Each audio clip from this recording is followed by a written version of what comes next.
Hello, welcome back to the YouTube channel of Bethel Evangelical Free Church Hanley. I'm Pastor Gervais Charmley, and in this video we're visiting not a historic parish church, but a very historic Baptist church. This is Tottlebank Baptist Chapel in Cumbria. It was founded in the 1660s as a Church of Christ, that is an independent church. The first minister was an ejected Puritan, Mr. George Camelford, who had been the minister at Staveley in Cartmel before he was ejected in 1662 for nonconformity, that is, for refusing to sign up to the Act of Uniformity that said that he had to use the Book of Common Prayer, which was not yet available to him where he was here in Cartmel, here in Cumbria. And rather than lie, because he was a good evangelical Puritan chap, he said, no, I'm not going to do this. And he was quite a character. On one occasion when he was minister at Staveley, George Fox, the Quaker, turned up and started preaching in the church, in fact, which he wasn't supposed to do, at which point Mr. Camelford said, throw him out of, not only into the church, out of the churchyard, over the wall. That's the kind of man he was. He was the first minister. He was an independent, a Congregationalist, but his successor was Mr. Crossley, who was a Baptist. And so the church went from being an independent church to being a Baptist church. It continued in existence until 1980, when it dwindled down to almost nothing. The problem is the location. It was built out here in the countryside to avoid a lot of laws that were against the nonconformists. One of them was the 5 Mile Act, that a minister could not have a church within 5 miles of where he'd formerly been minister, or within 5 miles of Market Town. It happens that Tottlebank is 5 miles away, slightly more than 5 miles away from both the nearest Market Town, Ulverston, and from Staveley. But when the free churches were first of all tolerated, and then the Toleration Acts are replaced with full freedom, there's no point in having the church here. The church planted a number of daughter churches, one in Ulverston, which continued on into the 20th century and eventually closed, and one in Barrow in Furness, which is still going. But in 1986, it was decided this old building needed to be used for Baptist worship, and so a new church was started here, and it's still going. It's good to see this old chapel, not just as a monument, but the home of a living Baptist church, a free church witness here, because so many of the rural free churches have closed. So many of them, they've just retreated to the cities and the towns. And there was a conscious decision by one man that the church here should be reopened, and it's still going. So we'll have a bit of a look around. The furnishings here are mostly from the 1860s, when there was a massive renovation project. We'll have a look and see what we can see.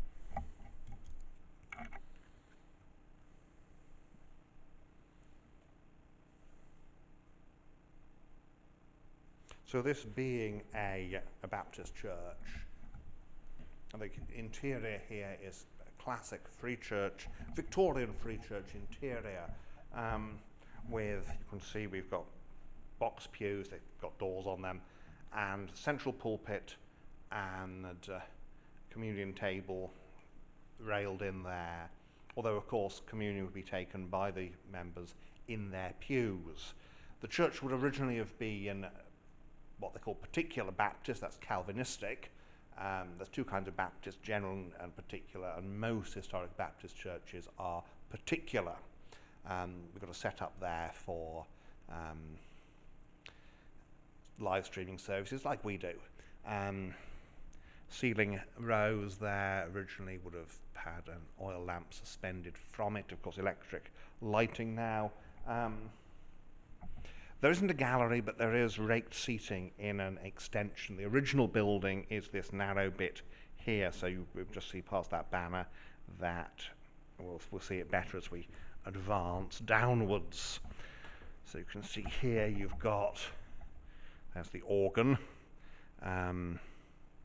there's a war memorial here, so that's those who served and those who gave their lives.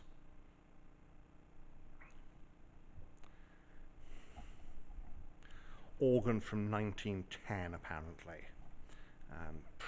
Previously they would have had a harmonium, but it's been replaced by a proper pipe organ, which is nice. So this central section here, this is the original chapel, and you can see the seating, it all converges on the pulpit, and obviously the cross, but backlit cross is later. So very good Free Church building. You see up there, that's the extension. Extra seating, because the whole point is this is an auditory church and it's focused upon this great big Victorian pulpit. The older furnishings were somewhat decayed by the 1860s rather, and so they're replaced. So there we are, up to the rear there. So that's the inside, very simple little building that's focused round back on the pulpit again, because that's the focus of the building. So we go outside now. And so here we are outside. You can see here this long, low building behind me. Very typical of these rural chapels. The core of it is very, very late 17th century. And it would have been quite barn-like in appearance. And it's hidden away here partly because of a fear that the laws that had existed that made it illegal to be a nonconformist might be enforced again, that they might again find themselves in a position of persecution, and so you don't want it to be too visible to people. And also you might have someone decide to start a riot and attack your building. Well, again, you don't want it too visible. Today there are signs pointing here, and it's a very welcoming building. It's unusual in a Free Church building, and it's open for visitors during the day. And I would encourage people to drop in here, have a visit, sign the visitor's book. It's a marvellous little building and very much worth coming out here to have a look at. So we'll have a look at the outside. It's mostly going to be looking at the front and a little bit at the graveyard because of the fact it's built into the side of a hill. So I apologise, I don't have any kind of sunshades for the camera, so we're having to rather go with what we can. You can see it's long and low. We've got the vestry on this side, and then there's a hall schoolroom on that side. And up here is the graveyard. Well, here first, these are the stables, which are very important because you'd have people, some of them be farmers, who would ride here, and they need someone to keep their horses during the services. So then we have the graveyard. Now you will have noticed the lack of a baptistry. That's because they did baptisms in the local stream, which is a great idea, isn't it? You can, and here's the graveyard. One of the things about these early Baptist chapels is they like to have graveyards because you have a problem if the local vicar decides you're all a bunch of schismatics, you're non-conformists, not going to bury your children, and it did happen. So if you could have a graveyard, it's a very useful thing to have. And so you've got generations of people here. Not all the people buried here would have been members perhaps of Tottlebank. Some would have come perhaps from the daughter churches. So here we have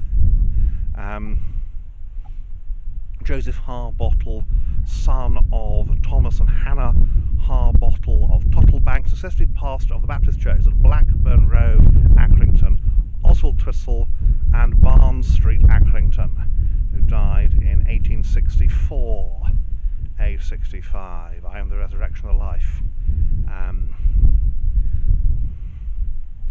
So there's and part the influence here that this little rural chapel, you've got a man who's born here who becomes a pastor in Accrington. So,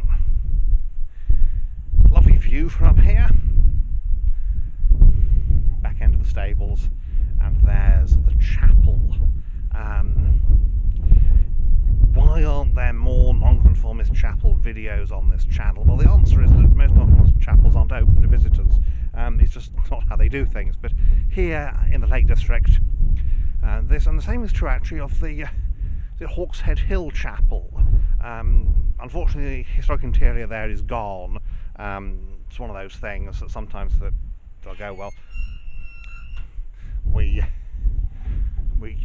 want to gut the building for reasons, but you can see just around the back here, see it's very, very simple, very plain. There's not much reason to go around the back.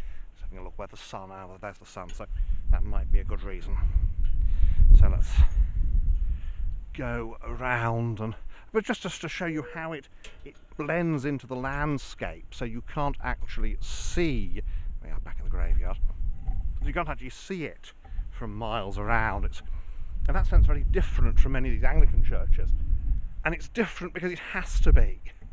It's different because this is a persecuted minority group. That's the back of the extension. Look at that, it's a beautiful little chapel. And up here, we're up on the hill here, and you can see how the chapel is basically just hiding behind the hill. Just see there, that's the old manse.